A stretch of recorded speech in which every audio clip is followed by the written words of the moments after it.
그때가 제가 재수를 하고 이제 대학교 입학을 앞둔 이제 초겨울이었었거든요. 제 인생에서 가장 추운 겨울이었죠. 솔직히 세상 다 다른 듯한 느낌이었습니다. 죽으려고까지 생각했으니까.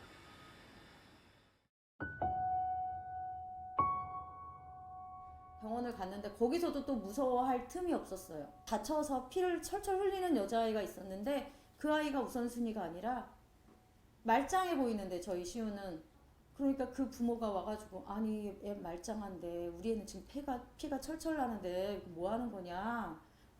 그 간호사가 지금 우선순위가 당신 아이는 이거 치료하면 되지만 이 아이는 당장 위험할 수도 있다고 그때 이제 되게 그때 무섭더라고요.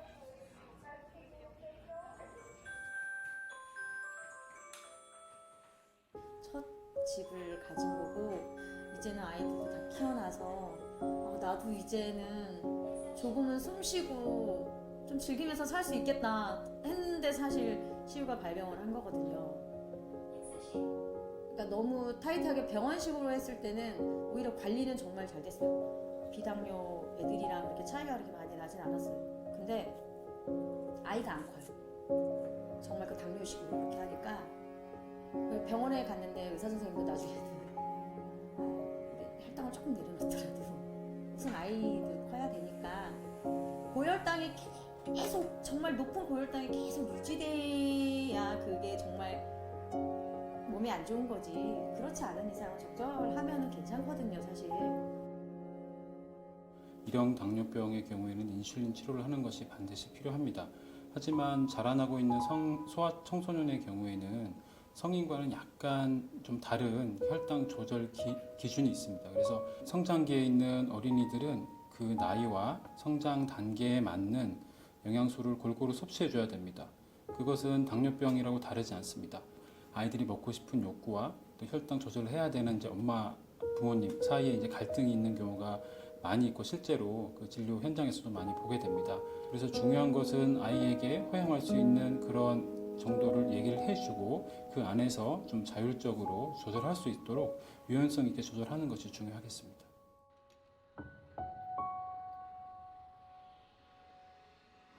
뭐랄까, 저는 기계 가공 쪽에 일을 하고 있습니다. 주로 선반 가공이라고 동그란 쇠를 가공을 해가지고 정밀 가공 쪽에.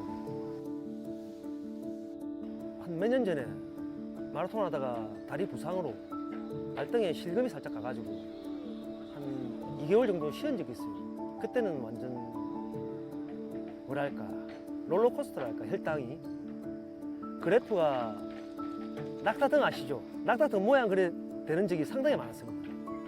근데 규칙적으로 저 같은 경우는 일주일에 한 4, 50km는 계속 뛰거든요.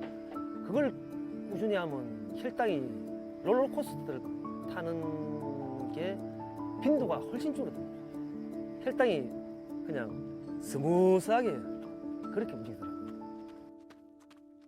인슐린 작용이라고 하는 거는 똑같이 이제 외부에서 인슐린을 줬는데 그 이제 반응을 어떻게 하냐는 건데 예를 들면 운동을 많이 하는 사람 이런 분들은 인슐린에 대한 반응이 좋아요. 근데 운동을 잘 안 하는 사람 이런 사람들은 똑같이 인슐린 맞아도 거기에 대한 반응이 좋지 않아요. 이제 그런 것들이 영향을 줄 수 있죠. 자기가 그 병에 대해서 알게 되면 두려움이 좀 없어져요. 근데 병에 대해서 알기 전까지 막 막연히 들은 거 가지고 하니까 나는 이제 인생이 끝났나 보다 뭐 이런 생각을 하는 거잖아요. 그래서 그게 우선은 교육이 그래서 굉장히 중요한 거예요. 병에 대해서 알고 그다음에 내가 왜 혈당을 관리하고 예를 들면 인슐린을 맞아야 되는지 그런 것을 이해하고 이 동기가 유발되면 훨씬 관리하기 쉬워요. 다른 게 아니라 불편한 거죠. 안경을 낀 사람과 안경을 안 낀 사람의 차이라고 생각을 하거든요. 그런데 비당뇨인이 바라보는 시각에서는 그렇게 간단한 문제가 아니라고 생각을 하는가 봐요. 항상 3개월마다 정기검진일을 정해서 오고 그 기준을 3개월로 잡은 건 당화 혈색소 검사를 하면 이제 3개월간의 혈당 평균을 볼 수 있거든요. 마라톤 선수한테 항상 옆에 페이스메이커가 붙잖아요. 그거랑 비슷하게 볼 수 있지 않나. 저희한테 있어서도 인슐린이 페이스메이커처럼 옆에 계속 붙어 있어줘야 돼요. 그러면서 이제 삶에 있어서 혈당의 리듬이라든지 그리고 속도도 그리고 혈당이 안정적이게 되게 리드도 해주고요. 저희 옆에서 항상 보조해주는 페이스메이커 같은 거라고 생각합니다. 인슐린은 이제 생존에 아주 필수적인 거고 또 그냥 단순히 맞는 걸로만 해결되는 게 아니라 각각의 상황에 정확한 용량이 필요할 때 들어가야 되기 때문에 가장 노력해야 되는 부분 중에 하나이지 않을까 싶네요. 아주 잘하는 분들은 보면 인슐린 맞는 용량이 하루에도 굉장히 차이가 많이 납니다. 많이 나면서도 당은 또 아주 예쁘게 거의 정상에 가깝게 유지가 되거든요. 그 데이터를 찾기 위해서는 굉장히 노력을 많이 해야 되거든요.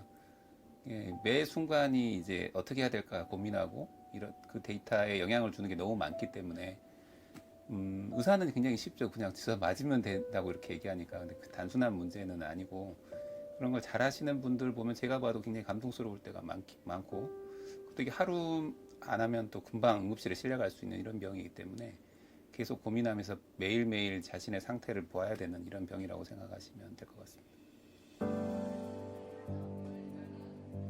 이제 시우로 인해서 그 아이로 인해서 정말 시작을 한 거예요, 이 일을. 지금도 사실 저는 아이 셋 두고 딴 일 이렇게 바빠서 못해요. 그냥 지금 하는 일도 저는 뮤지컬 이것도 다 저희 일형 당뇨 아이들을 위한 그런 뮤지컬이지. 그냥 똑같이 보시면 될 것 같고 똑같이 살아가야 되는 거니까 어차피 저희가 나을 수 있으면 저희는 그 희망은 대신 놓진 않아요. 저희가 지금도 웃을 수 있는 건요 언젠가는 나을 수 있다는 희망을 저희가 갖고 있기 때문에 저희가 지금 웃을 수 있고 살아갈 수 있는 거라고 생각하고요. 아이가 또 긍정적이어야 또 저도 긍정적이고 저도 긍정적이야 또 아이도 긍정적이고 그렇게 살려고 해야. 저는 물론 일반 사람들도 마찬가지입니다. 일단은 제일 중요한 거는 마음가짐이라 생각합니다. 내가 이거를 이겨낼 수 있다.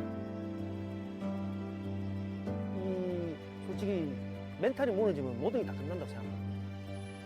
이겨낼 수 있다는 마음가짐과 그 다음에 열심히 공부하는 처음에는 엄청나게 큰 화였거든요, 인생에 있어서. 사실 곧까지는 아니지만 당뇨로 인해서 제가 조금 더 신경 안 쓰고 무심할 수 있었던 것에 더 신경을 많이 쓰고요. 그리고 오히려 당뇨가 걸리기 전보다 좀 더 자신감 있고 좀 더 밝고 긍정적이게 생활하려고 하는 게 제 스스로도 느껴져요. 그래서 전화위복이 아닐까